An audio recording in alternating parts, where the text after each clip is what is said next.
পুরুষ ব্যক্তি তার বাড়ির সমস্ত, তার সন্তান, তার স্ত্রী, এগুলো সম্পর্কে জিম্মাদারি রয়ে গেছে।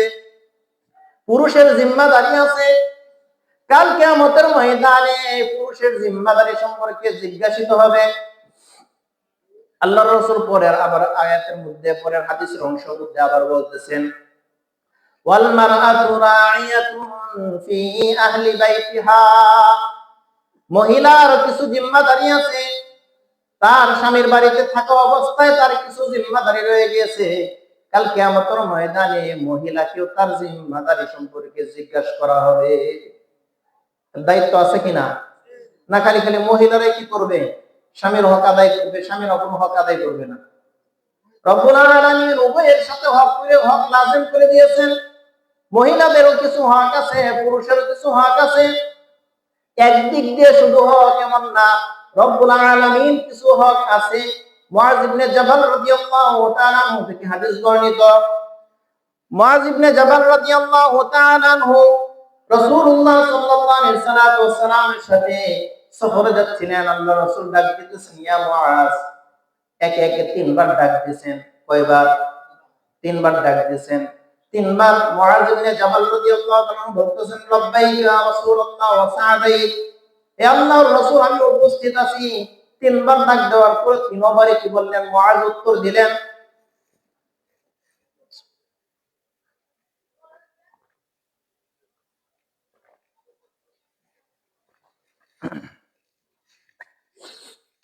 আচ্ছা কথা তো একবার ডাক দিয়ে বললেই হয়, আল্লাহ রাসূল তিনবার ডাক দিলেন কেন?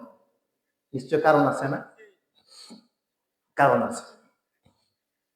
কারণ হচ্ছে রাসূল এই কথার পরে গুরুত্বপূর্ণ কথা বলবেন, এই জন্য রাসূল তিনবার ডাক দিয়েছেন।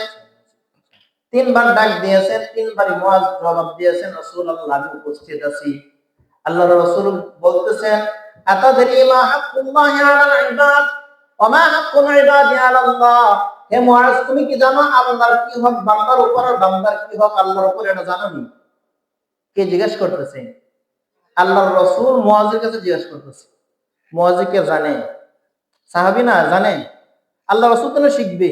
আল্লাহ রাসূল বলতেছেন, হে মুআয তুমি কি জানো আল্লাহ তাআলার কি হক আছে বান্দার উপর আর বান্দার কি হক আল্লাহর উপর রয়েছে? মুআয রাদিয়াল্লাহু তাআলা বলতেছেন, আল্লাহু ওয়া রাসূলুহু আ'লাম, আমার তো এই ব্যাপারে জানা নাই, আল্লাহ এবং তার রাসূল সবচেয়ে ভালো জানেন, বেশি জানেন। কে বলল? মুআয ইবনে জাবাল রাদিয়াল্লাহু তাআলা আনহু। তখন আল্লাহর রাসূল বলতেছেন, হকুল্লাহি আলাল ইবাদ, আল্লাহ তাআলার হক হলো বান্দার উপর। বান্দা আল্লাহ তাআলার ইবাদত করবে। কার ইবাদত করবে? আল্লাহর ইবাদত করবে। কোরআনে কারীমের মধ্যে রব্বুল আলামিন বলে দিয়েছেন কতদিন পর্যন্ত ইবাদত করবে। কেউ কেউ বলে কয়েকদিন এক মনে নামাজ পড়বা, কেউ কেউ এরকম অস্বীকার, কয় মনে নামাজ পড়তে হইব? এক মনে, জীবনে একবার নামাজ পড়লে হইব, জুমার দিন নামাজ পড়লে হইব, একবার নামাজ পড়লে হইব। এই ওয়াজ অনেক জায়গায় হয়। আল্লাহ তাবারক ওয়া তাআলা কোরআনে কারীমের মধ্যে বলেন, রাসূলকে উদ্দেশ্য করে বলতেছেন, ওয়া'বুদ রাব্বাকা হাত্তা ইয়াতিয়াকাল ইয়াকিন, হে আমার নবী আপনার মওত আসার আগ পর্যন্ত আপনি আল্লাহ তাবারক ওয়া তাআলার ইবাদত বন্দেগী করতে থাকুন। তাহলে বন্দেগী ইবাদত কতদিন পর্যন্ত করতে হবে? মওতের আগ পর্যন্ত। বালেগ হওয়ার পর থেকে নিয়ে যার যতদিন হায়াত পেয়েছে, কেউ 1 বছর, কেউ 2 বছর, কেউ 5 বছর, কেউ 50 বছর, কেউ 60 বছর, কেউ 100 বছর, যতটুকু হায়াত পেয়েছে এতটুকু পুরা হায়াতে আল্লাহ তাবারক ওয়া তাআলার ইবাদত করতে হবে। এটা কার হক? আল্লাহ তাআলার হক, 1 নম্বর হক। দ্বিতীয় হক, ইবাদত করতে গিয়ে আল্লাহ তাআলার সাথে কোনো বস্তুকে শরীক করবা না। ইবাদত করতে গিয়ে কাউকে আল্লাহ তাআলার সাথে শিরক করব না। মাজানে সেজদা দিব না, গায়রুল্লাহর নামে মান্নত করব না, এগুলো শিরক। মাজানে সেজদা দাও, এটা কি? শিরক। সেজদা কাকে দাও?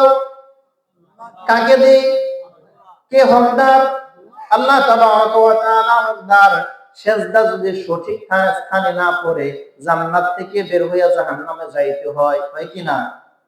সেজদা যদি সঠিক স্থানে না পড়ে তাহলে জাহান্নামে যাইতে হয়, জান্নাত থেকে বের হইতে হয়। যেরকম বের হয়েছে ইবলিস, বের হয়েছে না? সেজদা সঠিক স্থানে পড়ে নাই, বের হয়ে গিয়েছে, তাহলে আল্লাহ তাআলার ইবাদত এক নম্বর আল্লাহর হক, দুই নম্বর হচ্ছে আল্লাহ তাআলার ইবাদত করতে গিয়ে আল্লাহ তাআলার সাথে শিরিক করা যাবে না, এটা আল্লাহ তাআলার হক। এখন আল্লাহ রাব্বুল আলামিন বলছিলেন এক দিক দিয়ে হক না হক দুই দিক দিয়েই হয়, এই আলোচনা করতেছিলাম। রব্বুল আলামিনের হাবিব বলতেছেন মুআজ, বান্দার হক আল্লাহর কাছে কি এটা তুমি জানোনি? মুআজ বলতেছেন আল্লাহ এবং তার রাসূল ভালো জানেন। রাসূলুল্লাহ সাল্লাল্লাহু আলাইহি সাল্লাম বলতেছেন বান্দা যখন আল্লাহ তাআলার ইবাদত করবে, আল্লাহ তাআলা নিজের উপর হক বানায় নিয়েছেন বান্দাকে maaf করে দিবেন। সুবহানাল্লাহ। ইবাদত করলে maaf করে দিবে কে? আল্লাহ। এটা আমাদের হক, আল্লাহ maaf করে দিবে, আল্লাহ নিজের উপর নিয়ে নিছে। ঠিক আছে, আল্লাহর উপর কোনো জিনিস জরুরি না, আল্লাহর উপর করলে আমরা এটা করলে আল্লাহ এটা দিতেই হবে এরকম জরুরি না, কিন্তু আল্লাহ বলে দিয়েছেন যে যদি ইবাদত আল্লাহ তাআলার করে আল্লাহ কি করে দিবে? maaf করে দিবে। তারপর যারা আল্লাহ তাআলার ইবাদত করবে, আল্লাহ তাআলার সাথে শিরক করবে না, তাদেরকে আল্লাহ তাআলা জাহান্নামে শাস্তি দিবেন না। সুবহানাল্লাহ। আল্লাহর ইবাদত করলে আল্লাহ maaf করে দিবেন, শিরক না করলে আল্লাহ কি করবেন না? শাস্তি দিবেন না। হক একদিক দিয়ে পাইলাম না দুই দিক দিয়া? দুই দিক দিয়া। ঠিক এরকম রাসূলুল্লাহ সাল্লাল্লাহু আলাইহি ওয়াসাল্লাম ডাক দিয়ে বলতেছেন আলা ইন্না লাকুম আলা নিসাইকুম হাক্কা, ও আমার উম্মত, তোমাদের পুরুষ যারা রয়েছে, তোমাদের পুরুষদের জন্য মহিলাদের উপর কিছু হক আছে, যেটা পুরুষরা মহিলাদের উপর পায় ঠিক তদ্রূপ ওয়া ইন্না লিনিসাইকুম আলাইকুম হাক্কা, আর মহিলাদের কিছু হক তোমাদের উপর প্রাপ্য রয়ে গেছে, এই হকগুলো তারা পায় তোমাদের উপর। এই হকগুলো কারা পায়? মহিলারা পায় আমাদের উপর। তাদের হক দিয়ে শুরু করি। মহিলাদের কিছু হক আছে। তাদের প্রথম হক হচ্ছে তাদের সাথে খুব ভালো আচরণ করতে হবে। তাদের সাথে কি করতে হবে?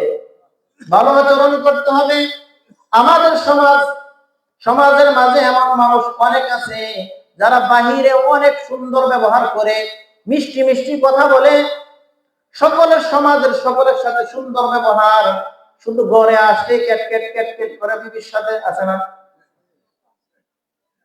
দুনিয়ার সকল মানুষ যত আছে সকলের সাথে ভালো ব্যবহার, অচেনা একটা লোক এর সাথেও ভালো ব্যবহার, দোকানপাটে বসছে ওখানে ভালো ব্যবহার, এলাকায় গেছে সকলের সাথে ভালো ব্যবহার, সকলের সাথে ভালো ব্যবহার করে, বড় আয়েশা বিবির সাথে কি করে? খারাপ আচরণ করে, আছে কিনা? আচ্ছা, সারা দুনিয়া ভালো ব্যবহার আর ঘরে এসে বউয়ের সাথে খারাপ ব্যবহার, এই ব্যক্তি করলো নাকি? বউ কি অপরাধ করলো? ঘরের মানুষই অপরাধ করলো, তাই না? বউ ঘরের মানুষই অপরাধ করলো নাকি? এটা তার হক। তার সাথে কি করে দেওয়া? উত্তম আচরণ করা। রাসূল সাল্লাল্লাহু আলাইহি ওয়াসাল্লামের কাছে জিজ্ঞাসা করা হলো, রাসূলুল্লাহ, আমাদের মধ্যে উত্তম লোককে, মানুষের মধ্যে উত্তম মানুষকে? রাসূলুল্লাহ সাল্লাল্লাহু আলাইহি ওয়াসাল্লাম বলতেছেন তোমাদের মধ্যে উত্তম ওই ব্যক্তি যে তার বিবি সাহেবের কাছে উত্তম ভালো মানুষ। তোমাদের মধ্যে ওই ব্যক্তি উত্তম মানুষ যে বিবি সাহেবের কাছে উত্তম।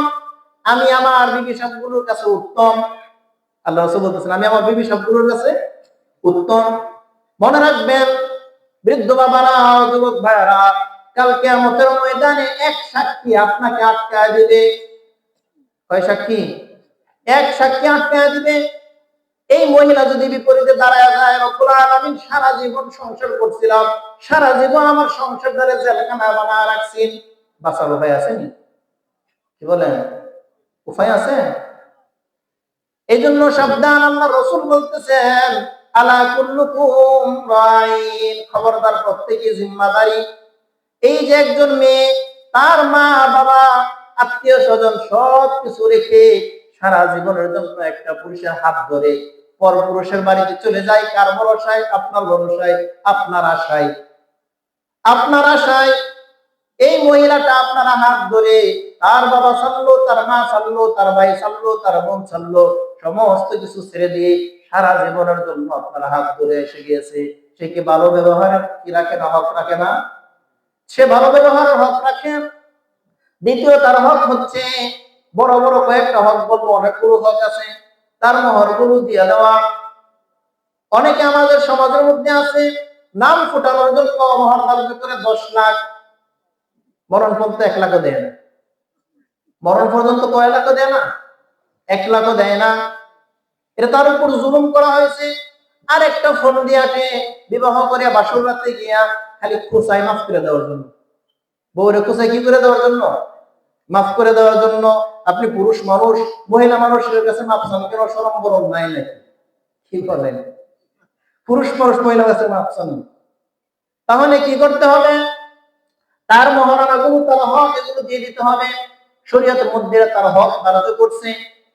তার হক যত টাকা আপনি ধার্য করছেন ধীরে ধীরে আদায় করে দেন। একটা ঋণ, এটা কাল কিয়ামতের ময়দানে যদি ঋণ মাফ না করে আপনি জান্নাতে যাইতে পারবেন না। আল্লাহ তাবারক ওয়া তাআলা সমস্ত গুনাহ মাফ করে দিবেন। হাদিসের মধ্যে আসছে শহীদের সমস্ত গুনাহ মাফ, ঋণ ব্যতীত। শহীদের সমস্ত গুনাহ আল্লাহ তাবারক ওয়া তাআলা মাফ করে দিবেন। ঋণের বোঝাটাকে আল্লাহ তাআলা মাফ করবেন না, ঋণের গুনাহটাকে আল্লাহ মাফ করবেন না। এটা যার সাথে ঋণ, এর সাথে মুআমালাটা বুঝতে হবে। স্ত্রীর মহারানা, এটা আপনার উপর আমার উপর ঋণ, ধীরে ধীরে এটা পরিশোধ করে দিতে হবে। যদি আগে পরিশোধ করেন আপনি লাভবান হবেন। আগে পরিশোধ করলে আপনি কিভাবে হবেন? কি হবেন? লাভবান হবেন। কিভাবে?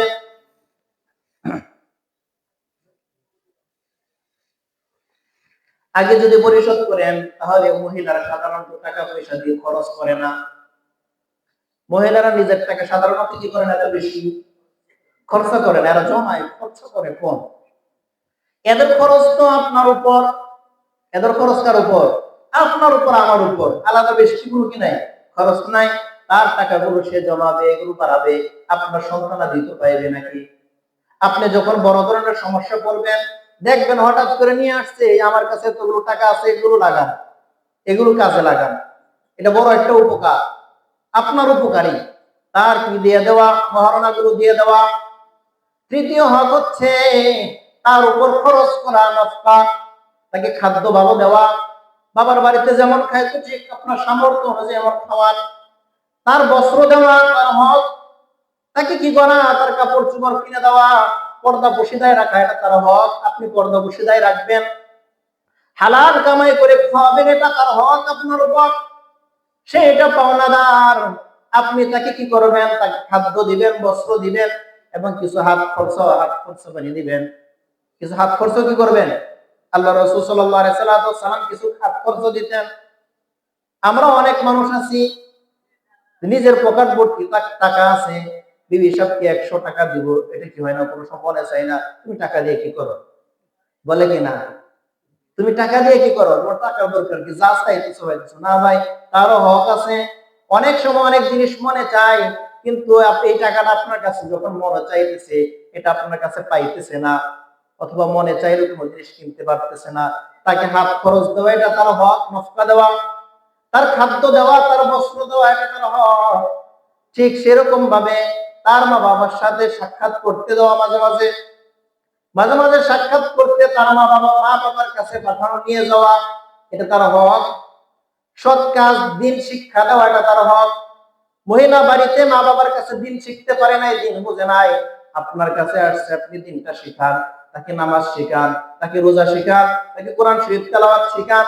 ভালো কাজগুলো তাকে শিক্ষা দেন, খারাপ কাজগুলো তাকে শিক্ষা দেন যে এগুলো করবা না, এটা তার হক। এটা ছিল তাদের হক, আমাদের কাছে তারা পায়, এটা তাদের হক, তারা আমাদের কাছে পায়।